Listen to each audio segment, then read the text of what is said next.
ശ്രീജിത്ത് ആദി ഒക്കെ വിശ്വം.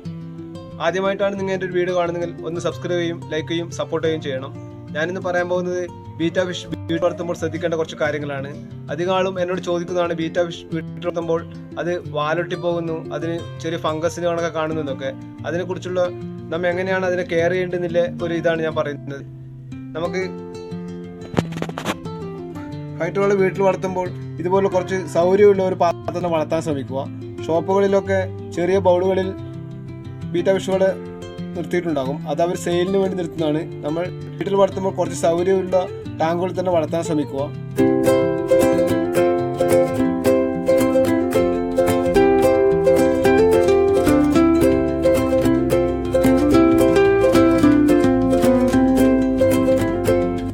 ഇതാണ് നമ്മുടെ ബീറ്റാ ഫിഷിൻ്റെ മെയിൽ ഫിഷ്. നമ്മൾ വീട്ടിൽ വളർത്തുമ്പോൾ ഒരു നല്ല ടാങ്കിൽ തന്നെ വളർത്താൻ ശ്രമിക്കുക.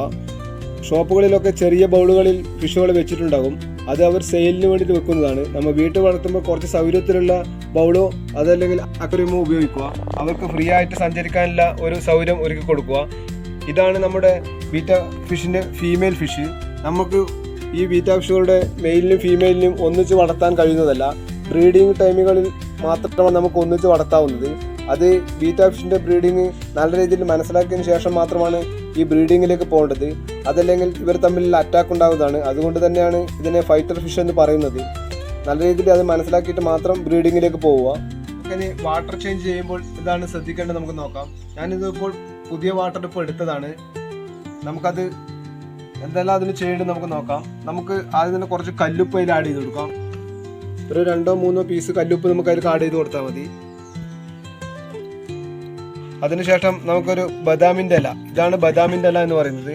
ഈ ബദാമിൻ്റെ ഇല ഇട്ട് കൊടുക്കുന്നത് വെള്ളത്തിൻ്റെ pH കറക്റ്റാവാനും ബീറ്റകൾക്ക് പെട്ടെന്ന് അസുഖം വരാതിരിക്കാൻ വേണ്ടിയിട്ടുമാണ്.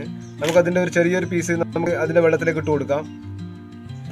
അത് 2 ദിവസം കഴിയുമ്പോൾ വെള്ളത്തിന് ഈ കളർ വരുന്നതാണ്. അത് ഫിഷുകൾക്ക് മോശമല്ല.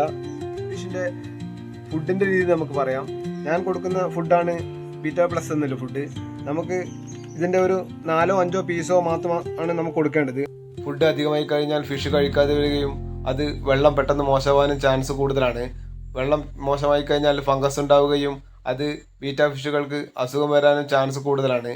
ബീറ്റാ ഫിഷിന് ഇഷ്ടപ്പെട്ട ഫുഡ് എന്ന് പറഞ്ഞാൽ ലൈഫ് ഫീഡ് ഫുഡാണ്. മൊയ്ന, കൊതുകിൻ്റെ കൂത്താടി എന്നിവയാണ് ബീറ്റാ ഫിഷുകൾക്ക് ഇഷ്ടപ്പെട്ട ഫുഡ്.